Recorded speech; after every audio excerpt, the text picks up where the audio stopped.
Solo levelling के episode 3 की शुरुआत में हम लोग देखते हैं वो स्टैचू जिनको की काफी ज्यादा बुरी हालत कर देते हैं। वो स्टैचू जब उसे पूरी तरीके से खत्म करने वाले होते हैं, ये देखकर वो मन में सोचता है काश मेरे पास एक और मौका होता। वो स्टैचू जैसे उसके ऊपर हमला करते हैं, उसके सामने एक मेन्यू ओपन होता है जिसमें लिखा था कांग्रेचुलेशन, तुम एक प्लेयर बन गए हो। और अब अचानक से जिन्हों हॉस्पिटल के बेड में उठता है। वो अब याद करता है कि उस डंजन के अंदर उसके हाथ पैर कट गए थे, लेकिन अब जैसे वो अपने हाथ और पैर को देखता है वो हैरान हो जाता है क्योंकि वो तो जुड़े हुए हैं और उसकी छाती में भी चोट लगी थी, लेकिन यहाँ पर अब उसका कोई भी निशान नहीं है। वह सोचने लगता है कि क्या वो सब एक सपना था। तभी हम लोग देखते हैं कि वहाँ पर दो लोग आ जाते हैं। एक बंदा जिनके पास आकर कहता है कि मेरा नाम वो है और मैं हंटर एसोसिएशन सर्वेलेंस टीम का मैनेजर हूँ। वो सुनकर जिन सोचता है कि आखिर इन लोगों का मुझसे क्या काम है। अगली सीन में हम लोग देखते हैं कि वो लोग जिनको बताते हैं कि तुम 3 दिन से बेहोश थे। ये सुनकर जिन हैरान होता है और कहता है कि जूहो और सोंग कहाँ पर हैं। तो वो बताता है कि वो लोग ठीक है, लेकिन सोंग ने अपना हाथ खो दिया है, तो शायद से वो अब एक हंटर के तौर पर रिटायर हो जाएगा। और उस इंसिडेंट की वजह से जूहो काफी ज्यादा ट्रोमाटाइज है, तो वो एक साइकेट्रिक की निगरानी में है। उसकी कंडीशन देखकर नहीं लगता है कि वो अब कभी हंटर बनेगी। वह बताता है कि उस डंजन में से सिर्फ 6 लोग ही सर्वाइव कर पाए हैं। एक हंटर की जॉब काफी डेंजरस होती है, लेकिन ऐसा ट्रेजिक आउटकम आना काफी रेयर है। सबसे ज्यादा अजीब बात तो ये है कि जो सर्वाइवर बाहर निकल गए थे, उन्होंने आकर व्हाइट टाइगर गिल्ड को सारी दुर्घटना बताई। तो जब वो गिल्ड वहाँ पर पहुंची तो वो हैरान हो गए क्योंकि वहाँ पर तुम पड़े हुए थे और वहाँ पर कोई भी टेम्पल और स्टेचूज नहीं थे जैसे सर्वाइवर ने बताया था। इस बात पर बिलीव करना काफी ज्यादा मुश्किल है। उस जगह से मरे हुए लोगों की बॉडी तक नहीं मिली है। इससे तुम लोगों के ही ग्रुप पर शक जाता है। हम लोग को थोड़ा सा शक है, क्या तुमने सेकंड अवेकनिंग एक्सपीरियंस करी है? ये सुनकर जिन भी हैरान होता है और कहता है क्या सेकंड अवेकनिंग।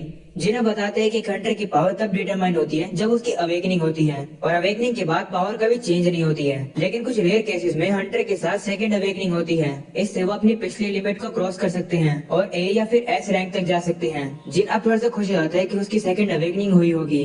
तभी वो लोग उसके सामने माना मीटर रख देते हैं और कहते हैं कि अपना हाथ इसके ऊपर रखो। जिन भी अपना हाथ उसके ऊपर रखने वाला होता है, वहीं वो सोचने लगता है कि अगर जो सर्वाइवर्स ने बताया है कि उनका सामने ऐसे मैजिक बीच से हुआ जो कि इंस्टेंटली उन लोगों को मार रहा था, तो ऐसा हो ही नहीं सकता है कि जिनको जैसा एक लो लेवल हंटर सर्वाइव कर पाया है और वहाँ पर कोई स्टैचूज भी नहीं थे। इसका मतलब तो यही हो सकता है कि जिन्वो की सेकंड अवेकनिंग हुई है। वो लोग अब जिन्वो का माना चेक करते हैं और उन्हें पता चलता है कि उसका माना तो सिर्फ 10 ही है। जिन्ना वो लोगों से कहते हैं अगर मेरी फिर से अवेकनिंग हुई है तो अब मेरी कौन सी रैंक है? तो वो लोग अब थोड़ा सा डिसअपॉइंट होकर कहते हैं माफ करना, शायद से हमें गलतफहमी हो गई है। वो लोग अब चले जाते हैं और कहने लगते हैं कि एक ई रैंक के पास ही 70 माना होता है और जिन्हों के पास 10 है वो तो काफी कमजोर निकला।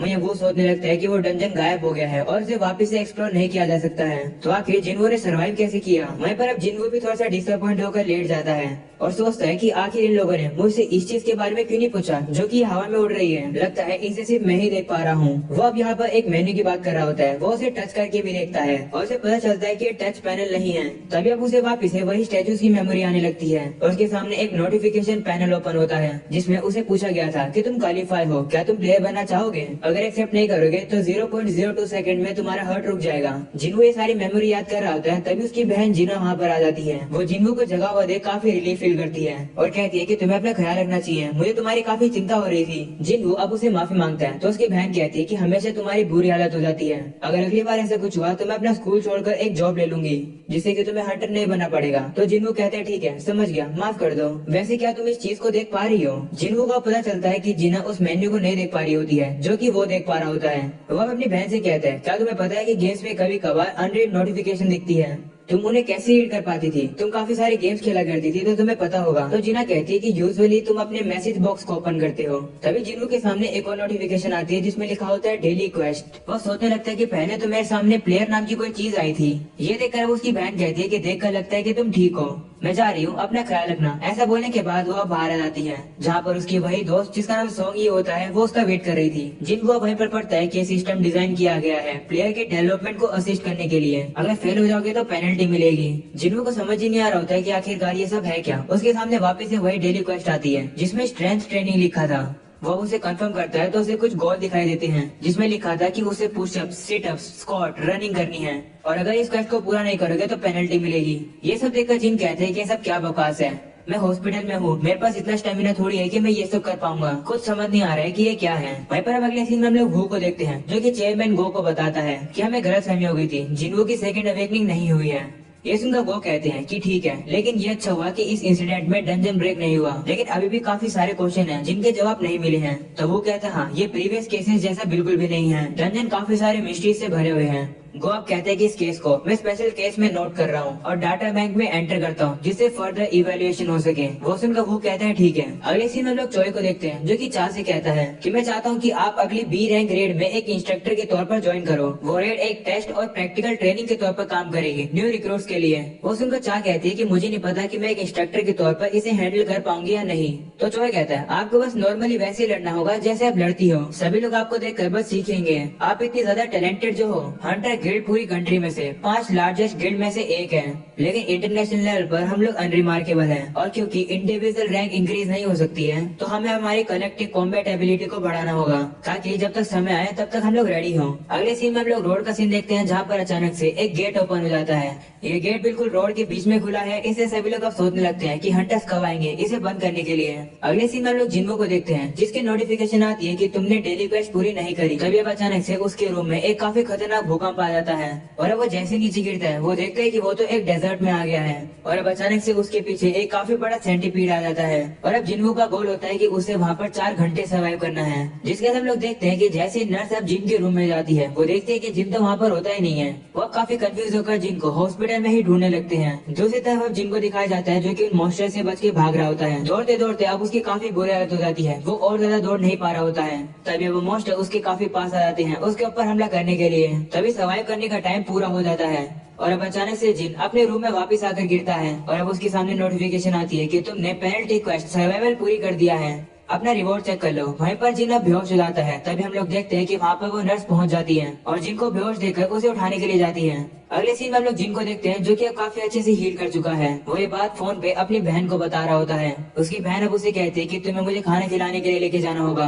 तो जिन भी मान जाता है और अब वो अपने रूम से बाहर चला जाता है। अगले सीन में हम लोग जूहू को देखते हैं। उसे एक फोन आता है, एक बंदा उसे कहता है कि हमें एक रेड में तुम्हारी जरूरत है, एक डी रैंक का गेट ओपन हुआ है, अगर तुम्हें नहीं आना है तो तुम रहने दे सकती हो। जूहू की मेंटली हालत अभी भी बेकार है तो वो मना कर देती है कि वो नहीं आ पाएगी। तभी वो बंदा उसे यही बताता है कि मैंने सुना है कि जिन्हो उठ गया है। यह सुनकर जूहू काफी खुश होती है और स्माइल करती है और अब अगले सीन में वो फूल लेकर जिन से हॉस्पिटल में मिलने के लिए जाती है। लेकिन तभी वो कुछ नर्स की बात सुनती है जो कि खिड़की से बाहर देखकर कह रही होती है कि जब से ये बंदा उठा है तब से ये बहुत ज्यादा दौड़ रहा है। हमें पता चलता है कि वो नर्स जिन की बात कर रहे होते हैं। वो नर्स अब कहती है कि मुझे पता है कि हंटर्स नॉर्मल पीपल से जल्दी हील होते हैं, लेकिन जिन कह रहा है कि वो अपने आप को और ज्यादा स्ट्रॉन्ग बनाने की कोशिश कर रहा है। ये सब सुनने के बाद जो वो वहाँ से चली जाती है। वहीं जिन जाकर बेंच पर बैठ जाता है और कहता है कि जब से मुझे होश आया है तब से 4 दिन हो गए हैं, मुझे कुछ चीजें पता चली है कि जो ये मेरे सामने मेन्यू दिख रहे हैं वो असलियत में है। और जब भी मैं कोई डेली क्वेस्ट पूरी करता हूँ मुझे 3 तरीके के रिवॉर्ड मिलते हैं। जिन अब फुल रिकवरी का यूज करता है और अब उसके ऊपर जितनी भी थकान थी वो खत्म हो जाती है। वो अब कहता है अगली है मेरी एबिलिटी पॉइंट्स। मैं अपने पॉइंट्स को किसी भी एबिलिटी के अंदर डिस्ट्रीब्यूट कर सकता हूँ। मैं अपने सारे पॉइंट अपनी स्ट्रेंथ में लगा रहा हूँ। मेरी एबिलिटीज अपग्रेड करने से मैं और ज्यादा पावरफुल बनता हूँ। मैं बता सकता हूँ कि मेरी स्ट्रेंथ अब बढ़ चुकी है, मुझे स्किल्स भी मिली है और साथ में ये इन्वेंटरी स्क्रीन्स भी। मेरी दुनिया तो चेंज हो गई है, काफी ज्यादा अजीब बात है। वो हंस के कहता है कि ये तो एक गेम की तरह है। उसकी ये सारी बातें वहाँ के लोग सुन लेते हैं और उसे ही देखने लगते हैं। तो जिना बस के बात को टाल देता है। जिना बताता है कि डेली क्वेस्ट करने से मुझे रिवॉर्ड भी मिलते हैं। रिवॉर्ड एक रैंडम लूट बॉक्स है। जिसके बाद अब एक लूट बॉक्स ओपन होती है और उसमें से एक चाबी निकलती है। जिन अब कहते हैं कि अब तक मुझे बस यूजलेस चीजें मिलती जा रही है जैसे पेन और बैंडेजेस। उसे पता चलता है कि इसकी का यूज किया जा सकता है इंस्टेंट डंजन के लिए। जिना सोचने लगता है शायद से ये चीज मेरी मदद कर सकती है मुझे और ज्यादा स्ट्रॉन्ग बनने में। अगले सीन में हम लोग को न्यूज रिपोर्ट दिखाई जाती है जहाँ पर शहर में काफी सारे गेट ओपन हो चुके हैं। अगले सीन में अब हम लोग जिन को देखते हैं जो कि अपनी मॉम से मिलने के लिए आता है। हमें अब 4 साल पहले की घटना दिखाई जाती है जहाँ पर अचानक से उसकी मॉम बेहोश होकर नीचे गिर जाती है। वो जब अपनी मॉम को हॉस्पिटल में लेकर जाते हैं तो डॉक्टर उन्हें बताता है कि तुम्हारी मॉम को इटरनल स्लीप डिजीज हुई है, इसे फाइनल रेस्ट भी कहा जाता है। ये बीमारी इस दुनिया में तब से आई है जब से इस दुनिया में गेट ओपन होने शुरू हुए हैं। 10,000 लोगों में से किसी एक पर्सन को ये होती है। थ्योरीज के हिसाब से ये बीमारी कंटिन्यूअसली माने के एक्सपोजर में आने से होती है। Modern medicine life support provide कर सकती है, ये बेस्ट है और यही हम लोग कर रहे हैं। सीनियर प्रेजेंट का आता है जहाँ पर हम लोग जिन को देखते हैं जो कि काफी सारे पुशअप्स कर रहा होता है क्योंकि उसकी ये क्वेस्ट है। वो अब याद करते हैं कि पैसे कमाने के लिए वो कंस्ट्रक्शन साइट पर काम करता था, लेकिन जब उसकी अवेकनिंग हुई तो वो हंटर बनने के लिए क्वालिफाई हो गया। वह खुश होकर अपनी बहन को आकर बताता है कि अब मैं हंटर बन गया हूँ तो मॉम के इलाज के लिए पैसे मैं ला पाऊंगा, भले ये डेंजरस हो मैं करूंगा। जिसके बाद हम लोग को दिखाया जाता है कि जब वो एक क्वेस्ट पर गया था तो मॉन्स्टर्स उसे हरा रहे होते हैं तो उसके साथियों को आकर उसकी मदद करनी पड़ती है उसे बचाने के लिए। वो अब जिनकी बेइज्जती भी करते हैं कि तुम्हें एक ई रैंक एडवेंचर हो, तुम कुछ भी नहीं कर सकते हो, तुम बस हमें स्लो डाउन कर रहे हो, तुम्हें रिवॉर्ड में मिलना चाहिए। जिन अब उनसे कहता है माफ करना इतना ज्यादा यूजलेस होने के लिए। सीन प्रेजेंट का आता है जहाँ पर जिन अपनी एबिलिटी पॉइंट्स को अपनी स्ट्रेंथ में लगा लेता है, जिससे कि अब वो एक सेब को काफी इजीली से तोड़ पाता है। जिसके बाद अब वो एक स्टेशन के पास आता है और कहता है कि मेरा सारा सामान रेडी है और मैं कॉन्फिडेंट हूँ, अगर कुछ गड़बड़ हो जाएगी तो मैं भाग जाऊंगा जैसे पिछली बार भागा था। ऐसा बोलने के बाद अब वो उसी चाबी को निकाल लेता है जो कि उसे रिवॉर्ड में मिली थी। सामने एक ताला होता है तो अब वो उस चाबी को उसके अंदर डालकर उसे खोल देता है, जिससे कि स्टेशन के सामने एक चीज ओपन हो जाती है। वो अब उसके अंदर जाता है और उसे नोटिफिकेशन मिलती है कि तुम इंस्टेंट डंजन के अंदर आ चुके हो। तभी वो देखता है कि वहाँ का जो गेट होता है वो बंद होने लगा है। वो उसे रोकने की कोशिश करता है लेकिन अब वो गेट पूरा बंद हो जाता है। ये देख वो परेशान हो जाता है। तभी वो देखता है कि एक लेडी वहाँ पर आती है जो कि उस जगह से बाहर निकल जाती है। ये देखकर जिन समझ जाता है कि वो एक दूसरी डायमेंशन के अंदर है। वो अब कहते हैं कि इंस्टेंट डंजन नॉर्मल डंजन की तरह नहीं है, ये काफी ज्यादा खतरनाक जगह है, काश मैं यहाँ से भाग पाता, लेकिन अब गेट बंद हो चुका है तो मैं नहीं जा सकता हूँ। उसके सामने अब एक नोटिफिकेशन आती है,